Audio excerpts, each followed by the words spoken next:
right, hello, Aura Scholars. Today we are going to be taking part in a optional async lesson on interviews. Here in my wonderful home studio today, and we're going to be taking a look at two major things within the interview process.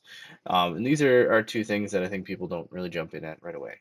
First thing, what do I want my interview to look like? What are the different types of interviews that you can do, and what are the strengths and balances and maybe challenges of each? And then two, how do I take notes? How do I document what I'm learning? Is my way always best for the person I'm interviewing?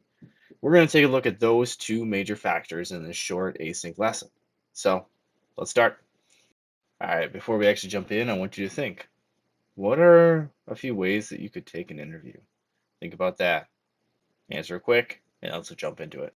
All right, there are kind of four different ways in which you could take an interview. I'm sure there's more, but we're going to boil it down to four pretty simple ones. First one, what you probably think of is live in person. I'm sitting right next to you. We're talking. I ask questions, you answer the questions, and we get some good information out. Now, this one's great because you're in person. You are next to the person, so you'll be able to read things like their body language and see how they respond, not just verbally, but you know, with how they move, how they act, how they react. It's personal. You're actually there with them, and so if they're comfortable with you, maybe they'll be more comfortable giving more information out. And it also kind of it sets a stage of like, I value your time. I'm taking time out of my time or out of my day to come work with you. You're doing the same, and so we're gonna meet. Um, so there's benefits there. Obviously, you're going to get some great information. You can kind of change on the fly, um, and you are easily able to, open a dialogue. Some challenges are going to be time. How do I get this person to work with me? Schedules are tough, and COVID. So getting with people in person is sometimes tricky.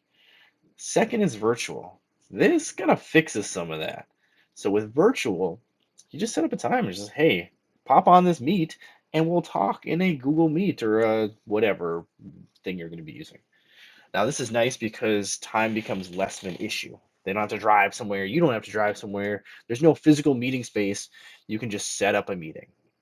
And that's really nice. But with webcams, you have issues of technology failing, like we've never had that before, Dickens. Um, you've got issues where you can't see as well, so maybe you're not catching as much as the body language or um, the interaction between you is less personal, which could be good or bad. Um, but that's some of the things that might be a challenge with virtual. Next, we've got a panel.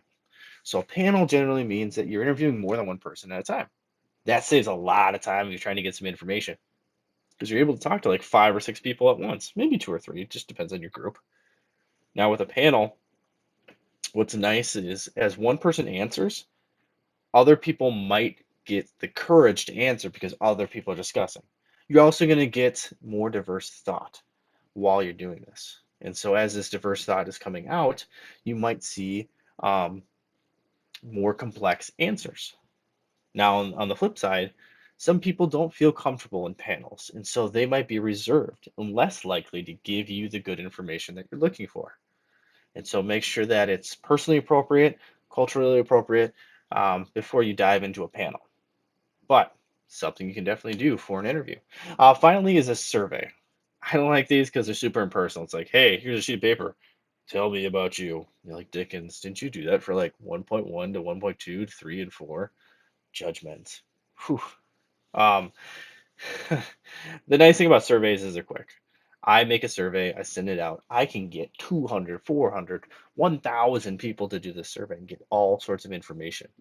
And then from there, I can look at it. Now, the problem is that the information isn't going to be nowhere near as in depth as in person. And so you'll lose a lot of that. You can get some cool data like numbers, things that are easier to put on a spreadsheet and a chart, but the human answers that you're really looking for, you're probably not going to find as much, or you're only going to get so much. So somebody could say like, wow, that was really tough. Well, what was tough about it? They just did a survey, so I can't really like go back and be like, hey, what was this and what was that? No, it's a one and done. It's done. And so you can get a lot of data fast, but on the flip side, there's a lot that you miss. So those are four ways in which you can take interviews.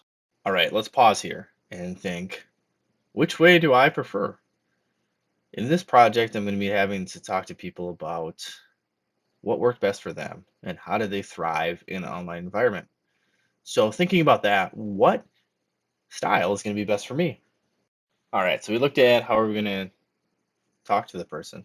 Now, how are we going to remember and engage with the material that they give us? There are four major ways that you can do this. You can type and handwrite. You can record either video or audio. You can just go by memory, or you can do a team record option. Now, before I jump in and to get some engagement, I want you to think about these four. Try to find one that you think you kind of understand, and tell me what might be a strength and a weakness of this option. All right, hopefully you came up with a few. So let's take a look at typing and handwriting. So typing and handwriting is great because as you're asking questions, the person that's answering the question is giving you all the information and you're just jotting it down. Now you can type really quick or you can write really quick and get a lot of information, and that's great.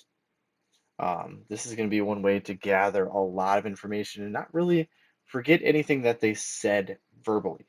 Now, some other issues with that is one, the typing noise, super distracting to some people. Two, you're only writing down what you hear, not what you see, not what you experience. And so you're missing a whole lot of the conversation. So much of our communication, upwards 80%, is nonverbal. How we say it, how we project it, how we move. And so as you do this typing and handwriting, yes, you are getting the verbal answers, but you might not be getting the whole story. Think about when we were talking about the survey versus the in person.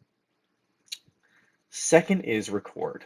You could just drop a camera, talk, and then record. That gives you the chance to, have some human interaction and then record all of it.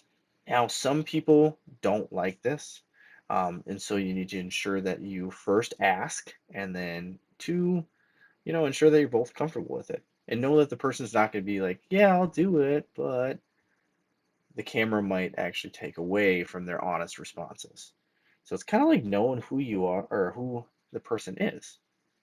And that's going to be some personalized learning that we'll learn later. So you could record. Three is memory. This one is cool because really you just get engaged in the conversation and the questions. You can have some really cool dialogue. All you're focusing on is them, but the problem is that there's a lot you might not remember. So in terms of specifics or quotes, those might get lost. But one thing that you do generally remember is the experience, the feeling, the body language that you can convey. So if it's a very emotional topic, that might be something you could do. But if you're looking for very specific, concrete, like dagger evidence, just remembering is kind of tough. And finally is like team record. And so you could be interviewing, discussing, and then somebody else is off recording either on a camera or typing the answers for you or writing the answers for you. And this one's great, but you have to have a friend that's going to do it for you, and sometimes that's tough. Also, who you're interviewing might not be comfortable with two people in the room, um, and it sometimes becomes a challenge there. Team record is a great option, especially when you start to think of if you need an interpreter or so forth. You might have an interpreter service there that could record, or while they're interpreting, you're able to write down the answers. So that is an option. So yeah, my thing here is going to be very simple in terms of your end goal. All you got to do for the rest of this async lesson is tell me, what do you want to do for your type of interview if you got to do another interview for this project? And two, how do you want to take notes during this interview? And on our Wednesday interviews, how are you going to take notes? Take care. Thanks for joining us.